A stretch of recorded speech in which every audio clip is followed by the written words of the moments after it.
हिंदी की चुनिंदा कहानियों के चैनल में आपका स्वागत है। आज सुनिए हिंदी की प्रतिष्ठित लेखिका डॉक्टर मधु चतुर्वेदी जी की लिखी हुई कहानी गणित रिश्तों के। तो शुरू करें कहानी गणित रिश्तों के। मुझे छोड़ दो, मुझे जाने दो, मुझे विवेक के साथ जाने दो। सुमेध, तुम्हारा तो विवेक ने कुछ नहीं बिगाड़ा था। तुम तो हम लोगों को इतना प्यार करते हो, तुम क्यों विवेक के पास जाने से रोक रहे हो? मुझे जाने दो विवेक के पास। कहते कहते सुनैना सुमेध की बाहों से सरकती हुई निढाल होकर फर्श पर गिर पड़ी। सुमेध ने आहिस्ता से संभाल कर सुनैना को वहीं जमीन पर लिटा दिया। सुनैना पर इंजेक्शन का प्रभाव शुरू हो गया था और उत्तेजित सुनैना धीरे धीरे निढाल होकर शांत हो गई थी। स्तब्ध सी खामोशी व्याप्त थी। सूरज ढलने को आ रहा था। विवेक के घर की ओर सेना की जीपों को जाते देख अजीब सी आशंका से घर में भीड़ बढ़ती जा रही थी। जिसको जैसी खबर मिल रही थी लोग घर में उमड़े पड़ रहे थे। अभी तो विवेक अपनी कैजुअल लीव काट कर वापस गया था। सीमा पर तनाव और मुठभेड़, आतंकी हमले तो फौजियों की आदत बन गए थे। कभी ऐसी कोई बात भी नहीं की थी। हैरान सब लोग कुछ कुछ बातें कर रहे थे। सभी स्तब्ध थे। ऐसी अनहोनी क्यों कर घट गई? सुमेध बता रहा था, जाने से पहले अभी मंगलवार को इस समय हम दोनों कॉफ़ी हाउस में बैठे थे। विवेक का फ़ोन आया, गंज आ जाओ, वापस जाने से पहले ज़रा हनुमान जी के दर्शन कर लें। मैंने हंसकर कहा, हनुमान जी का नाम लेगा तो मना थोड़ी करूँगा। दर्शन करके बोला, सही बात तो ये है कि कॉफ़ी हाउस में बैठने का मन कर रहा था। मंदिर तो बहाना था। फौजी के साथ तो सुपर कमांडर हनुमान जी हमेशा ही रहते हैं। काफ़ी देर तक छोटी छोटी क्षणिकाएँ सुनाता रहा। उसके व्यंग बड़े पैने होते थे। मैंने कहा, कभी बनते बनते तू फौजी कैसे बन गया? हंसकर बोला, दुश्मन का सीना फाड़ने के लिए सीना चाहिए, दोस्तों का दिल जीतने के लिए तो दिल चाहिए, और दिल की बात तो शायरी कविता में ही होती है। दोनों साथ लेकर चलता हूँ। कैसे विश्वास करूँ इतना दगा करके जा सकता है? कॉफ़ी हाउस में आदतन कश लगाते लगाते विवेक इस खाली सिगरेट के डिब्बे से खेल रहा था। मेज़ पर पड़ी कलम उठाकर डिब्बे पर ही कुछ लिखने लगा। क्या लिख रहे हो? मैंने यूं ही पूछा था। मौन वक्तव्य में, मौज मस्ती विदेशों में, मंत्रणा गुप्त विरोधियों से, मक्कारी फितरत में, जनता के हाथ तो बस मंदी, महंगाई, मुसीबत, मजबूरी, मायूसी। ये बात मैं पंज प्यारे, राजनीति के मंत्र धरोहर, जनता के बहलावे हैं, मौसमी चुनावों के नारे हैं। ये पंक्तियां लिखकर उसने लापरवाही से वहीं छोड़ दिया। वो तो मैंने उठा लिया। मैं बार बार भौचक इसे पढ़े जा रहा हूँ। पिछली मंगल की शाम जिसके साथ ठहाकों में गुजारी थी, आज की शाम इतना रुलाएगा, किसे पता था? ऐसा दोस्त मुफ्त में चला गया, यहाँ भी मजाक से नहीं चूका। विवेक के शव के साथ आए कैप्टन विधान ने बस इतना ही बताया कि ये हादसा तो शुक्रवार को ही हो गया। लखनऊ से वापस पहुंचकर अपने बंकर से एक्सरसाइज की रेकी के लिए जा रहा था। आगे बढ़ते हुए पता नहीं पीछे कैसे उसने अपने से काफ़ी दूर पर कुछ शत्रु गतिविधि का अंदाज़ लगाया। उसने उसे चौकन्ना कर दिया। पलटकर जब तक फायर कर पाता, पहले से सेंध लगाए उन आतंकवादियों ने ताबड़तोड़ फायर कर दिए। 60 में चल रही प्लाटून ने कवर लेते हुए पलटवार फायरिंग की। फायरिंग उधर से भी भीषण थी। विवेक तक पहुंचना मुश्किल हो रहा था। किसी भी हाल में हम लोग विवेक को दुश्मन के हाथ नहीं पड़ने देना चाह रहे थे। पाकिस्तानी तो अपने घायलों तक को छोड़कर भाग जाते हैं, लेकिन हम लोगों के लिए अपने सैनिक हों या अफसर, कितने भी खतरे हों, उनके मृत शरीर को भी दुश्मनों के हाथ नहीं पड़ने देते। आपको शायद अविश्वसनीय लगे, लेकिन एक एक कैजुअलिटी को दुश्मनों के हाथों से बचाने के लिए सैनिक अपने प्राण गंवा देते हैं। सुनैना के निस्तेज चेहरे की पीड़ा असाध्य हो रही थी। अवचेतन मन में आते जाते उसके भावों को पढ़ा जा सकता था। सोच रही होगी कैसे पलक झपकते जीवन के अर्थ बदल जाते हैं। ऐसा क्या विचित्र घट गया कि सब कुछ अर्थहीन हो गया? सब कुछ तो जैसे का तैसा है। ये कैसा भूचाल है? कार, मकान, मकान में सजी हर चीज़, कीमती पर्दे, कीमती कालीन, गलीचे, टीवी, फ्रिज, सभी तो अपनी जगह हैं। क्या हुआ है विवेक को? वो तो बिल्कुल शांत लेटा हुआ है। कहीं कुछ भी तनाव नहीं, चिंता नहीं है, एकदम शांत। फिर शरीर में से कौन सी चीज़ चली गई जिससे सब कुछ चला गया जैसा लग रहा है? ऐसा लग रहा है कोई अंदर से कुछ खींचे लिए चला जा रहा है।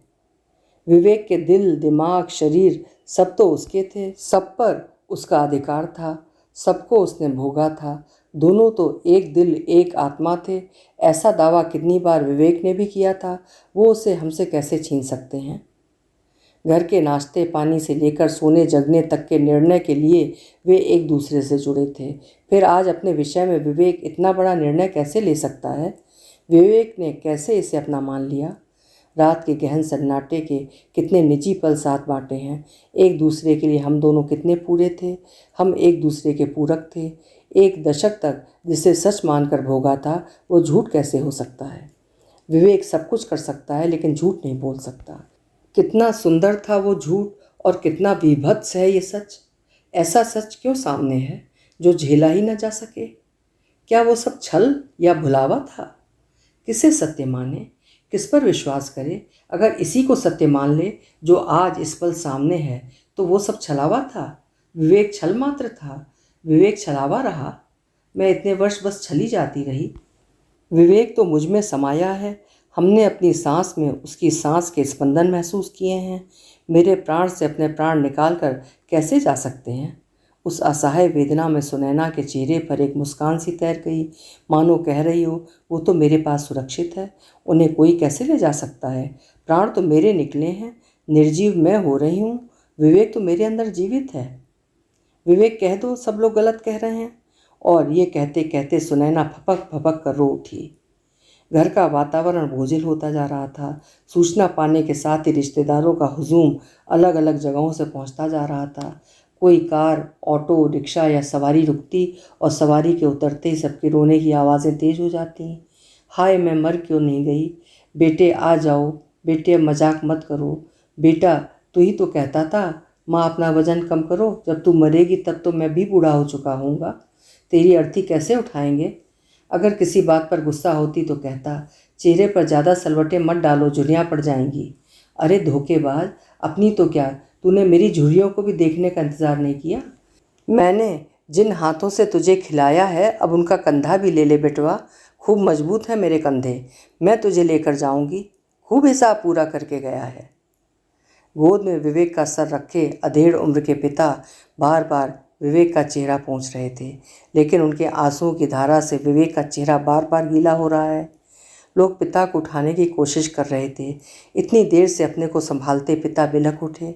अब मैंने अपने बेटे को ही ज़मीन पर ले लिया है, तो मैं ऊपर क्यों कर बैठूं? मेरा विवेक ज़मीन पर सो रहा है, मैं पलंग पर कैसे सो सकता हूँ? जिन हाथों से उसे खिलाया है, उन्हीं हाथों से उसे लकड़ी दूंगा? अरे, उसको जलाने के लिए जाने से पहले मेरे हाथ ही जल क्यों नहीं जाते? फिर ऑटो रुकते, कार रुकती, सवारियों के उतरते के साथ ही गगनभेदी चीखों से घर भर उठता। लोग फिर फुसफुसाते, ये विवेक के चाचा हैं, ये सुनैना के माता पिता हैं, ये सुनैना का भाई है, सुनैना की बहन का इंतज़ार हो रहा है, उम्मीद है कल तक पहुंच जाएगी, ये विवेक के चाचा की लड़की है, ये विवेक की मौसी हैं, ये विवेक के मामा बैठे हैं। सुनैना के आंसू तो कब के सूख चुके थे। आंसुओं का सैलाब अब तक नदी बनकर बहुत दूर जा चुका था। वो तो बर्फ से ढकी चट्टान की भांति ठंडी पड़ चुकी थी। सूनी आंखों से वो सबको निष्प्रह भाव से देख रही थी, सबके रिश्तों को तौल रही थी। ये सब विवेक के लिए क्यों रो रहे हैं? विवेक अकेला गया है, वह इतने लोगों का अपराधी कैसे हो सकता है? नेता और आम लोग कह रहे हैं उन्होंने एक होनहार सैनिक खो दिया है। बटालियन के सीओ कह रहे हैं हमने अपना काबिल अफसर खो दिया। एक विवेक की ज़िंदगी पर कितने लोगों का हक है? माँ को लग रहा है जैसे उसके प्राण ही हर लिए गए हों। पिता बिलख रहे हैं कि वो अपना था ही नहीं, इतना बड़ा विकराल शून्य है सामने। अब जीने के लिए कौन सा बहाना है? किस झूठ के सहारे जिएं? अरे, मृग तृष्णा ही सही, कम से कम जीने का बहाना तो थी, अब तो वो भी नहीं है। बुच्ची, जो कुछ समझने के लिए इधर उधर बड़बड़ाई सी घूम रही थी, कुछ भी समझ नहीं पा रही थी। उसके अंश से जन्मी बुच्ची तो उसी का प्रतिरूप है।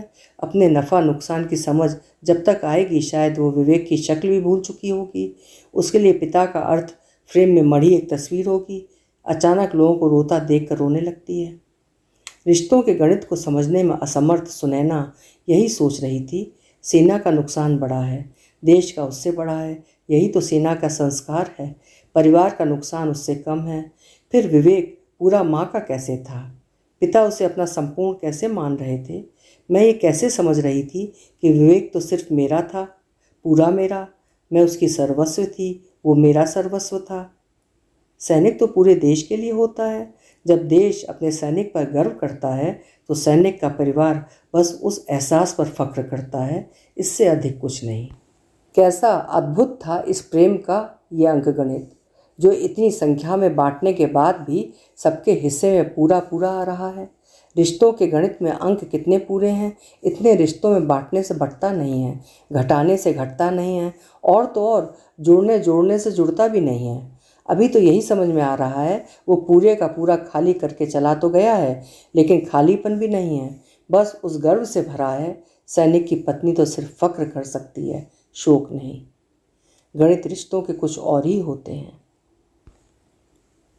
अभी आप सुन रहे थे डॉक्टर मधु चतुर्वेदी जी की लिखी हुई कहानी गणित रिश्तों की। उम्मीद है कहानी आपको अच्छी लगी होगी। कल मिलेंगे फिर किसी उम्दा कहानी के साथ। आपका समय शुभ हो।